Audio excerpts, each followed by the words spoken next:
habla precisamente de manera general, es un video artículo. Si pueden ir a la página y conseguir el artículo para verlos, excelente también. Miren, esta es la URL que les permitiría ver el video donde se analiza este artículo o de donde se basa este artículo. Es una revista o es un, ¿cómo llamarlo? Es un espacio donde se trata de mirar experimentos, analizarlos y exponerlos. Entonces tienen ese doble trabajo que es muy interesante. Las personas escriben los resultados de sus trabajos, pero al mismo tiempo, adicional, la página o la entidad o el journal les pide que realicen un video explicando toda la parte experimental. Más allá de los resultados está el hecho de cómo se hicieron los experimentos. Entonces, a aquellos que les llame la atención la investigación, que les llame la atención, pues trabajar en toda esta dinámica de analizar, de experimentar, de hacer pruebas, pues es una página pues muy interesante que de pronto les brindaría alguna información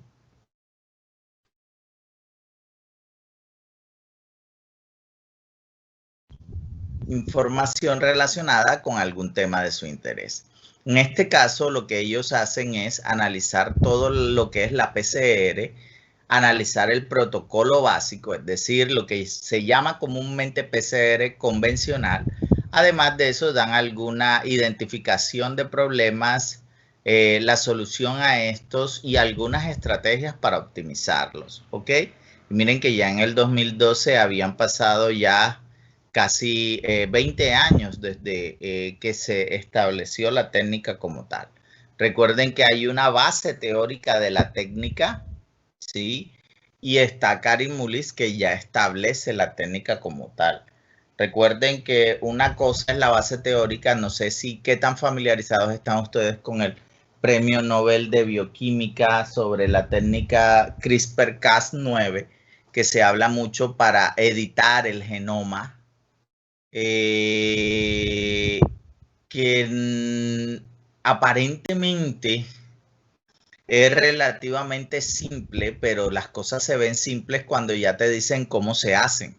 Pero tiene todo un fundamento teórico al respecto. Bueno, de igual manera, en este artículo se habla de eso, se habla de cómo en algún momento la parte teórica del proceso fue vislumbrada en el año de 1971, sí, por Kep y colaboradores, pero hasta que definitivamente Karim Mullis en 1985 describe y aplica experimentalmente la técnica, esa base teórica, es cuando el mundo da un tremendo salto hacia la manipulación del ADN, porque ya encontraba la manera de obtener múltiples, pero cientos de miles de millones de copias de un fragmento de interés. Luego, posteriormente a lo que hizo Karim Mullis, que aún era manual, viene todo lo que tiene que ver con la automatización, es decir, el diseño de estos equipos llamados termocicladores y la introducción, pues obviamente, de una enzima que funcionara mejor. Karim Mullis en su momento trabajó con E. coli, pero posteriormente se logra aislar la la TAC polimerasa, que es una polimerasa de la bacteria Thermus aquaticus y que es la que es más utilizada realmente. Entonces, algo que siempre deberán asociar con esta técnica de reacción en cadena de la polimerasa es el hecho de la especificidad. El término especificidad, que es un término inherente a todo lo que tiene que ver con epidemiología y sobre todo epidemiología aplicada a las técnicas diagnósticas, en este sentido, en esta técnica está determinado por el diseño de los primers. Recuerden, son los primers los que nos dicen, o por lo menos como nosotros somos quienes los diseñamos, son los primers los que le dicen a la técnica cuál es el segmento de ADN que queremos amplificar. Eso es lo fundamental. Por eso es que es una técnica tan robusta, es una técnica que marcó el avance gigantesco del proyecto Genoma Humano cuando se inició, porque se tenían las herramientas para poder secuenciar los genes que les interesaban, para poder conocer todo el genoma, para conocer regiones inclusive, regiones que no codificaban absolutamente nada. Entonces, el diseño de primer siempre tiene que ser su norte cuando lean sobre PCR. Cuando usted lea sobre PCR en la parte de metodología, sabrá que el diseño de los primers es lo que hizo, lo que permitió que fuera exitosa una investigación. Y en este caso, el artículo te vuelve a recordar esas características que tienes que tener en cuenta y que ustedes bien lo mencionaron en su momento en la charla. Dáleme un segundo.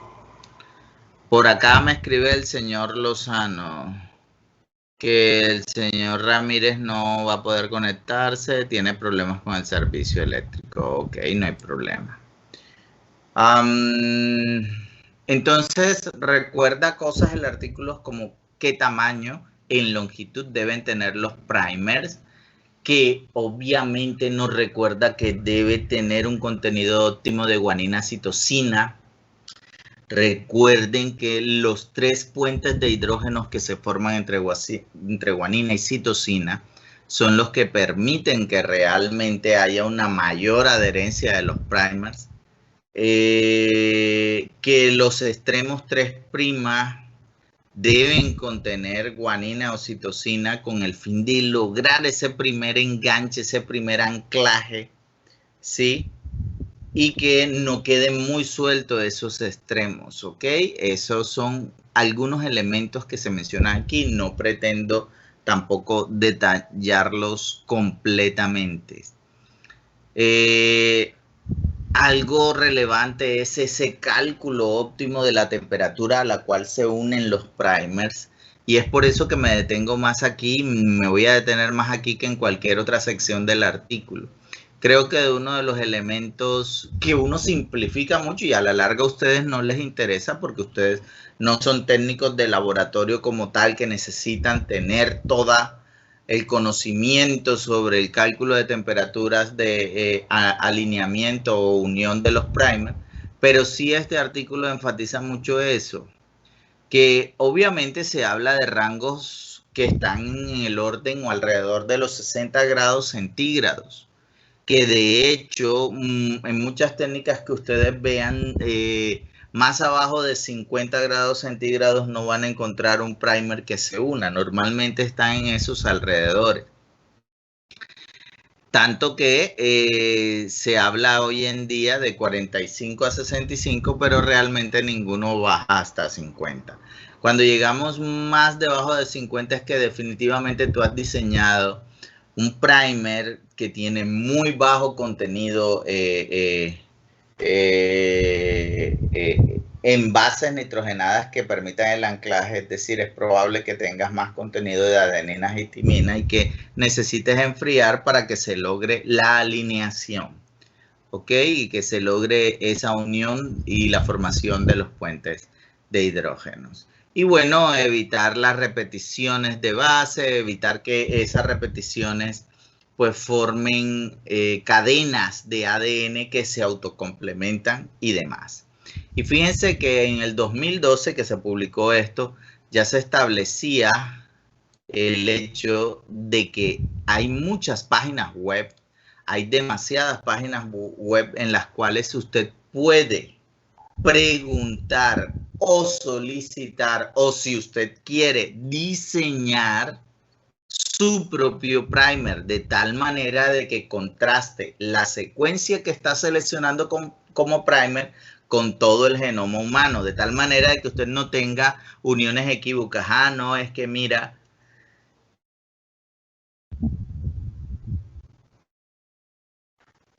es que ese primer que tú diseñaste se te puede pegar en 3 sitios diferentes. Y cuando hablo del primer, de pronto uno solo, porque es que, ok, nosotros necesitamos los dos primers, pero tú pruebas cada primer por separado porque es relevante. Digamos que si el primer, el segundo, se pega muy distante, entonces vas a tener fragmentos muchos más anchos, muchos más largos de los que esperas. ¿Por qué? Porque no se te está pegando el primer de cierre en el sitio que tú necesitas. Y bueno, esos son algunas ayudas didácticas que muestran algunos sitios como el NCBI. ¿Ok?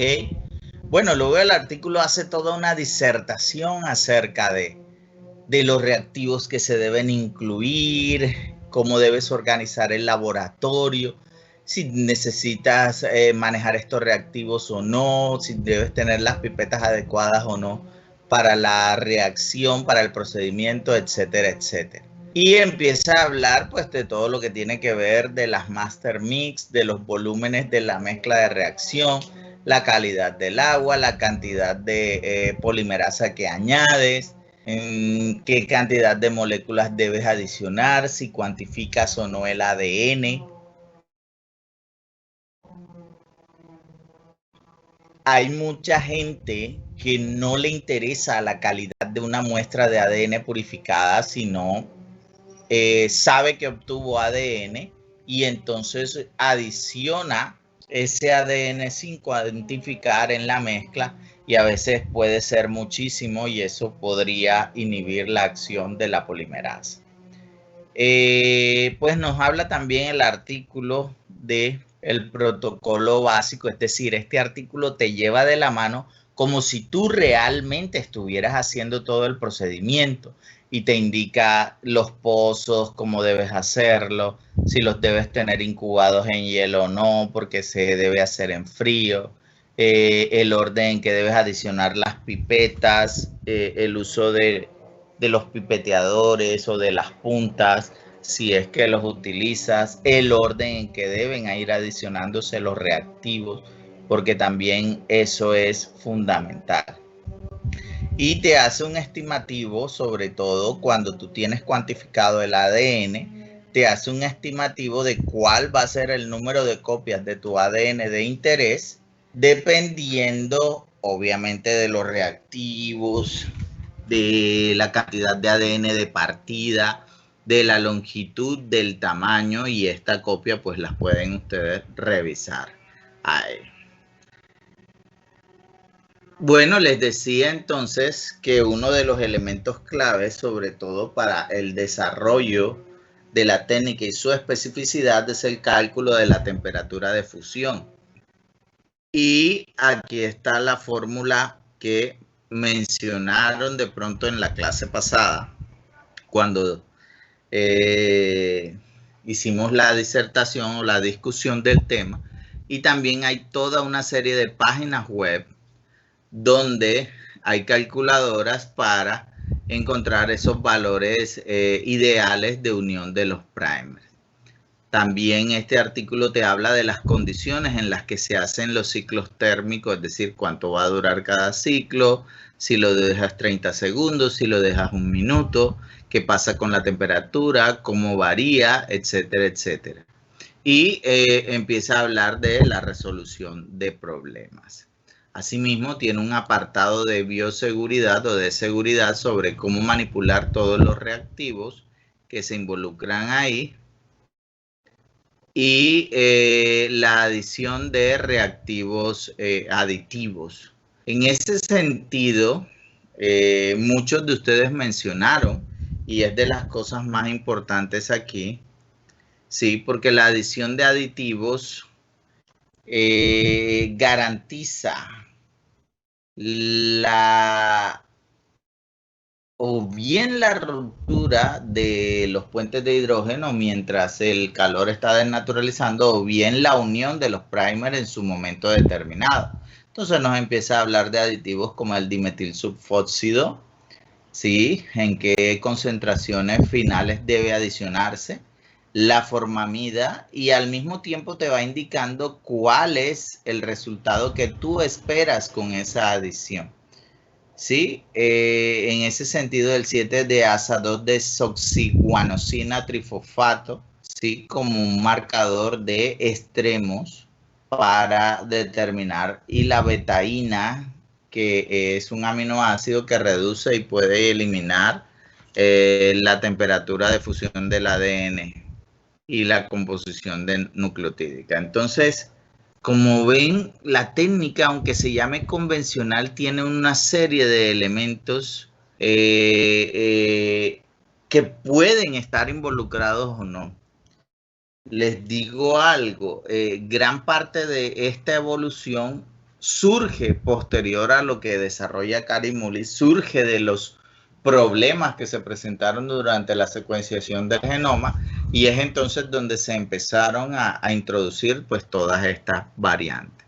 Entonces miren que hay modificaciones a las condiciones de los ciclos, miren estos cálculos adicionales que se hacen teniendo en cuenta no solamente la temperatura de los primers, sino también la temperatura a la cual el producto, es decir, tu secuencia completa, porque cuando uno calcula la TM de los primers, tú calculas la TM de ese fragmentico corto, tanto del primer forward como el del reverse, pero llega un punto que vas a tener mayor cantidad del producto y entonces necesitas también tener en cuenta esa temperatura óptima, porque tú vas a desnaturalizar es solamente copias y copias de ese ADN producto. Bueno, lo pueden mirar aquí y pueden revisar todo eso.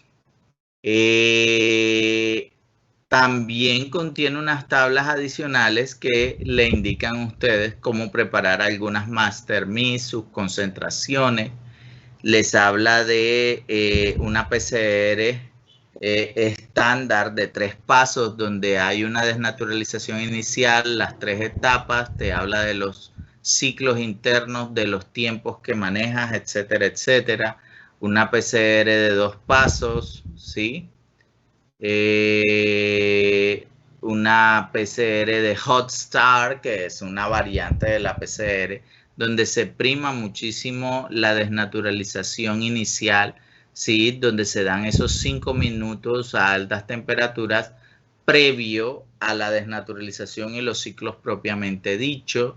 La Touchdown, si ven que está aquí también, que es una PCR que va variando tiempo, va variando el número de ciclos, y el objetivo es la extensión final, que así como existe la Hot Star, aquí en la Touchdown se da todo ese tiempo.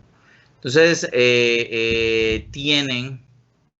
tienen una serie de variantes como la Slowdown, las cuales no hablaron ustedes la vez pasada. Es un artículo que les va a ayudar mucho a prepararse para el segundo parcial, pues no tiene las definiciones que pueden encontrar, es decir, no te va a hablar del fundamento de la técnica, sino de la técnica propiamente, es decir, cuando se hace la técnica. Ustedes pueden ir al libro de Salazar y encontrar pues toda la parte fundamental. No, aquí este artículo te habla, hombre, vas a hacer una PCR, esto es lo que tienes que hacer. Aquí es siguiendo la técnica, siguiendo la guía y cuáles son los problemas al respecto. Ok, entonces tenemos un segundo artículo, y en este segundo artículo se habla de la detección de Plasmodium falciparum, ¿sí? Que es el causante de la malaria, y el control y diagnóstico de esta enfermedad en Etiopía.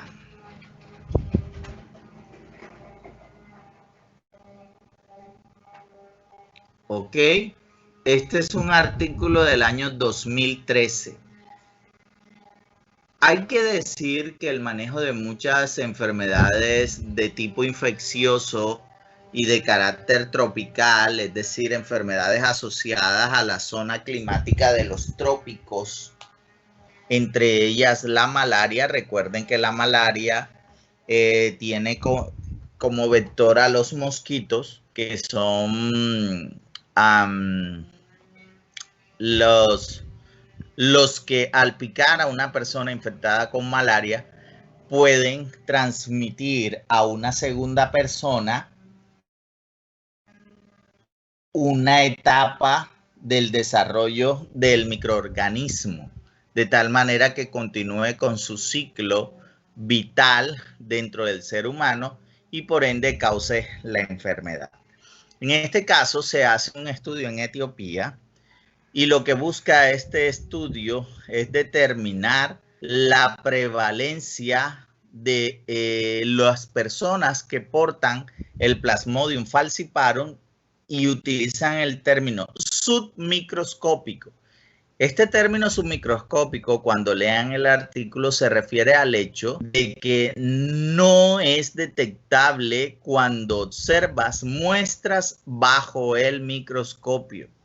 No es detectable. ¿Por qué? Porque es un número muy bajo, porque no se está dividiendo o reproduciendo el microorganismo a altas tasas, sino que permanece allí muy callado, si se quiere utilizar esa palabra. Sí, si hacemos una analogía, no es escandaloso porque la persona no está enferma, la persona no tiene malaria, pero tiene el parásito consigo mismo. Es un portador, como lo dice el artículo. Y entonces, en ese orden de idea, ellos diseñan este estudio y voy a subrayar aquí toda la parte de la metodología, ¿sí? Miren que tomaron 1.453 muestras de sangre de pacientes clínicos y subclínicos para determinar la prevalencia del Plasmodium falciparum submicroscópico que llevaban estos individuos. Pero, ojo, hacen este estudio teniendo en cuenta de que existen controles microscópicos. Es decir, muestreaban a las personas para determinar si estaban afectadas o no, tomaban una muestra de su sangre, la llevaban al microscopio y si encontraban el parásito, hombre, sí está infectado, sí tiene malaria. Pero también hay unas pruebas diagnósticas, unas pruebas basadas en kits, basadas en pruebas bioquímicas, basadas en algunos ensayos en laboratorio, y se necesitaba confirmar realmente eso. Entonces, lo que hicieron fue eso. Se evaluó subconjuntos de muestras de sangre negativos, es decir, bien sea por pruebas rápidas, Rapid Diagnostic Test, o por observaciones microscópicas donde le habían dicho a los pacientes, usted es negativo para el parásito, por tanto no iba a desarrollar malaria. Y todas esas muestras negativas fueron probadas por PCR. ¿Ok? Y todas también las que dieron positivas también fueron sujetos a la misma revisión. Entonces, cuando se analizan, y aquí es donde uno analiza mucho los resultados de un estudio, y sobre todo cuando usted no quiere leer el artículo completo, sobre todo cuando usted está seleccionando artículos para preparar un tema, usted tiene que saber interpretar muy bien los abstracts, los resúmenes. Y en ese sentido, la sensibilidad de la PCR fue mucho más alta, es decir, la capacidad para determinar realmente que se estaba equivocando el diagnóstico, la sensibilidad relativa a las pruebas rápidas y al microscopio fue hasta de un 90.7 y un 80% respectivamente. O sea que la mayoría de muestras negativas que estaban siendo determinadas por técnicas microscópicas se estaban quedando cortas, muy, pero muy cortas. Lo mismo que las pruebas rápidas. Entonces, eso implicaba definitivamente que tenía que implementarse en estas áreas un mejor tamizaje, porque miren lo que dice como título el artículo. Hay una amenaza potencial para que se pueda controlar y diagnosticar la malaria. Y estamos hablando de un país que de pronto, frente al nuestro, está mucho más afectado socioeconómicamente. Pero, independientemente de eso, está el punto de que no se estaba utilizando la mejor herramienta para caracterizar, la mejor herramienta para implementar programas de promoción y de prevención. Y la PCR como tal, porque hicieron fue una PCR completamente sencilla, pues brindó ese sentido. Entonces, voy a ver si logro aumentar más esta imagen. Este es otra de las cosas o de los pasos que uno necesita antes de desarrollar un trabajo investigativo, es decir, tener claridad sobre cómo o qué ruta vas a seguir una vez tengas una muestra. Si una vez tomado una muestra haces un tipo de análisis o haces otro, si escoges aleatoriamente qué vas a aplicarle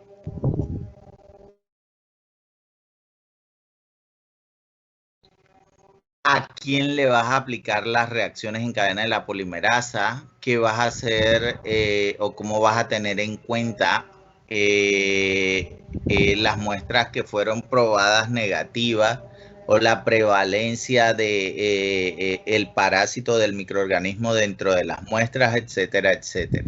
Entonces, miren, te describen las variables, verdaderos negativos, falso negativo, caracterizándote cada uno de esos verdaderos positivos, falsos positivos, etcétera, etcétera, ¿ok? Entonces hay que tener claridad en eso. Entonces dentro de los métodos utilizados, el artículo siempre te explica cómo lo hace, de dónde fue extraído el DNA, ¿sí?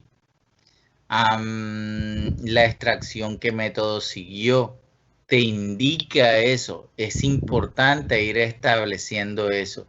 Y cómo se hizo, en este caso, cómo se hizo la PCR anidada, es decir, en qué volumen final tenían la mezcla de buffer, la mezcla de DNTPS, la mezcla de primer, etcétera, etcétera, etcétera. Esto se tiene que decir. ¿Por qué se tiene que decir? Porque si tu técnica, o por lo menos los ajustes que le hayas hecho a la técnica para caracterizar a los pacientes es exitoso, reúne los parámetros epidemiológicos definidos o excelentes para determinar si una persona de verdad está infectada o de verdad no lo está, tienes que describir cada etapa. De tal manera que si alguien replica ese estudio, es decir, se utilizan los mismos parámetros de la PCR, pero se utilizan aquí en Colombia, tú tienes posibilidad de hacer comparaciones entre los dos estudios. Eso permite conocer mejor la evolución de la enfermedad y asociar muchos factores a la aparición de la misma, ¿ok? Eso en cuanto a ese artículo. Después, entonces, encontramos otra PCR anidado también, pero mientras que en el estudio en Etiopía lo que buscaba era determinar si las personas estaban siendo detectadas verdaderamente como falsos positivos o falsos negativos.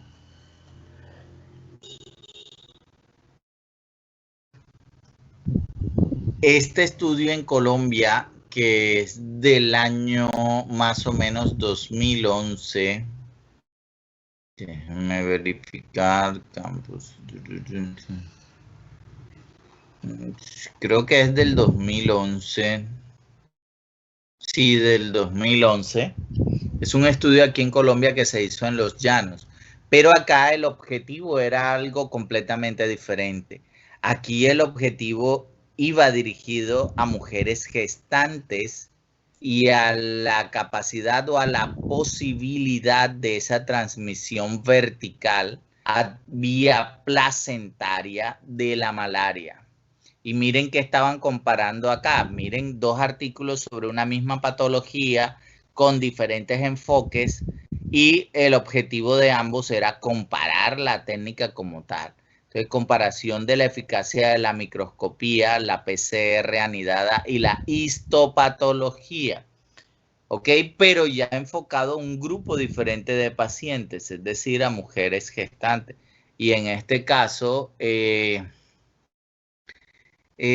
intentaban determinar o establecer la fortaleza de la PCR anidada como una herramienta principal en los laboratorios, contrastándolo contra la histopatología. De hecho, aún hoy en día, pues se toman muestras para laboratorios de patología donde se tienen que utilizar las tinturaciones adecuadas para determinar la presencia del microorganismo. En ese orden de ideas, pues obviamente siempre les voy a decir, no voy a entrar en tantos detalles porque es muy parecido al artículo anterior, pues te describe cómo se hicieron todos los procesos microscópicos, cómo se prepararon la muestra y aquí vuelven y te determina y te indican cómo se hicieron las PCR. Nuevamente vemos que el Chelex fue una herramienta utilizada para la extracción de ADN, porque tanto allá como acá lo que se estableció, lo que se determinó fue tomar una muestra de sangre que iba a ir almacenada en un papel filtro. Se tomaba la muestra de sangre del individuo, se dejaba caer sobre el filtro, se empacaba y se congelaba para su posterior purificación de ADN y aquí pues hablan de qué es lo que estaban analizando. Estaban analizando la secuencia de ADN que codifica la subunidad 18S de ARN ribosomal. Aquí ya trabajaron con dos tipos de plasmodium, el falciparum y el vivax. ¿Ok? Y te dan todas las indicaciones, histopatología y demás. Y nuevamente pues tratan de establecer esa relación de qué tipo de plasmodium tenía la madre, qué tipo de plasmodium encuentran en la placenta y qué tipo de plasmodium encuentran en el cordón. ¿Para qué? Para establecerlo. Entonces miren cómo comparan. Entonces, mientras que aquí a 9 solamente le fue detectado con la PCR, en esas mismas muestras encontraron una mayor cantidad. Y así van a ir comparando cada uno, hasta encontrar entonces verdaderamente cuál de las dos técnicas es más robusta, cuál te permite caracterizar mejor esa transmisión vertical, ¿ok? Entonces, este artículo también se lo recomiendo, es un artículo colombiano, es un artículo del 2011. Regálenme un segundo, jóvenes.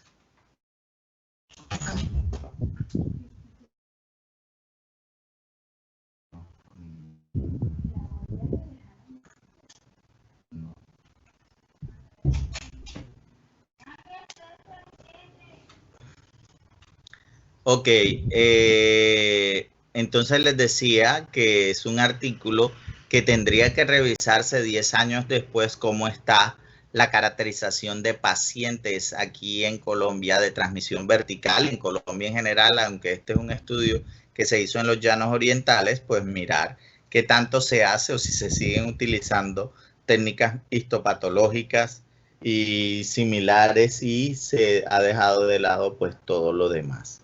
Como médicos, ustedes tienen que estar empapados de este tipo de seguimientos, porque si hace años, y estamos hablando de 2011 a 2021, se demostró que se podrían lograr mejores caracterizaciones con cierto tipo de pruebas, y si todavía lo seguimos haciendo, la pregunta que se tienen que hacer ustedes es si están dispuestos a generar cambios como profesionales en la salud o prefieren seguir estancados en las mismas dinámicas y políticas del manejo de la salud en Colombia. Obviamente no pretendo generar ni incitar a nada, simplemente como su profesor dentro de su carrera de medicina, siempre les voy a decir, no es solamente aprender por aprender, es decir, no es que se sepan la PCR al derecho y al revés, es que en artículos como este, donde pueden contrastar caso Etiopía, caso Los Llanos, y a 10 años después de ambos artículos, mirar qué tanto ha cambiado gracias a estos estudios o a otros similares. El siguiente artículo tiene que ver con PCR en tiempo real, obviamente muestras de sangre seca, que es lo que veníamos viendo, muy similar a lo que se hacía para el Plasmodium falciparum. Se toma una muestra de sangre seca. En este caso es un tamizaje que se le hace a recién nacidos con el fin de determinar la infección congénita por citomegalovirus. Miren que he tratado como de ir siguiendo un hilo en todo esto en cuanto a patologías, y miren lo delicado, aquí ya se está hablando de recién nacido, pero la cuestión es tomar una muestra de sangre fresca lo suficientemente para lograr caracterizarlo.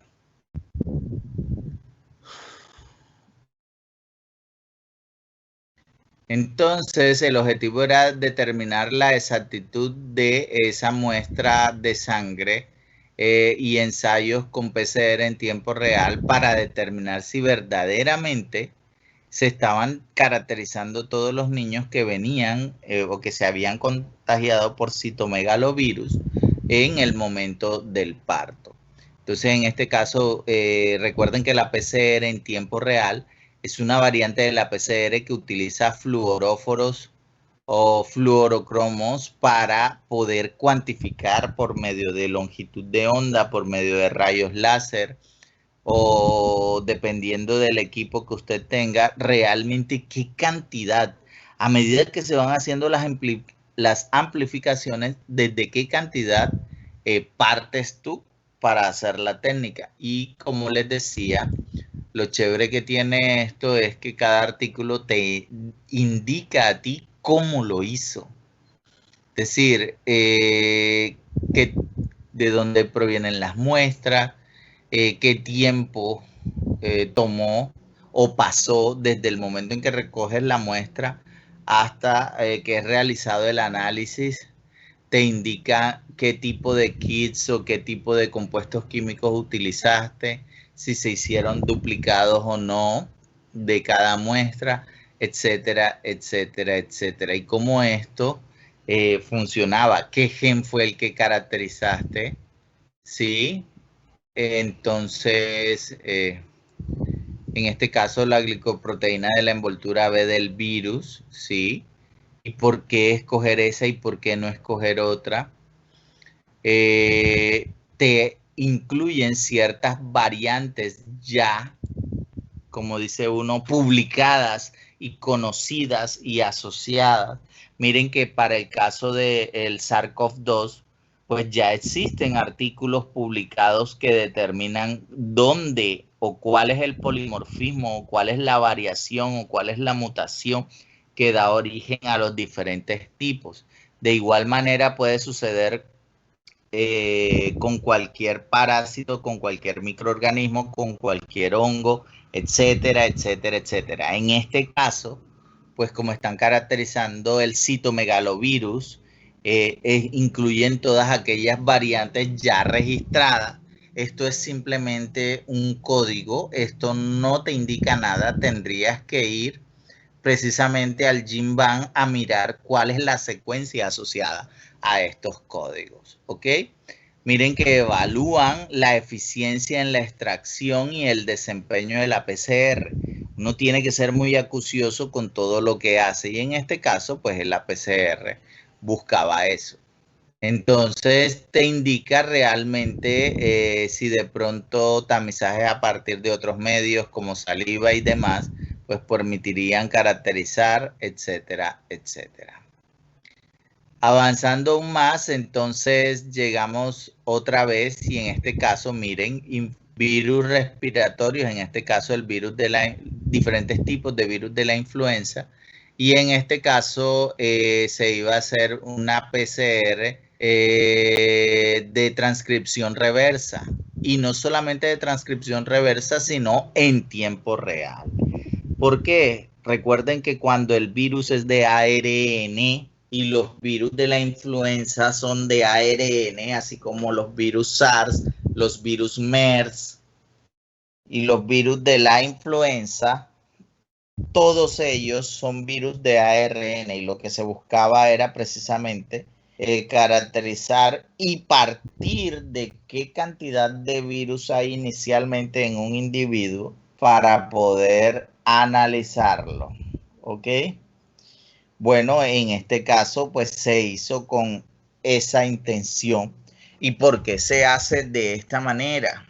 Porque miren cuál era el objetivo de los autores.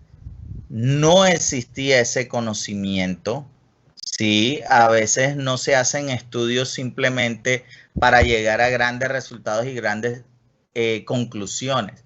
A veces los estudios se hacen porque no existe una línea base con la que comparar.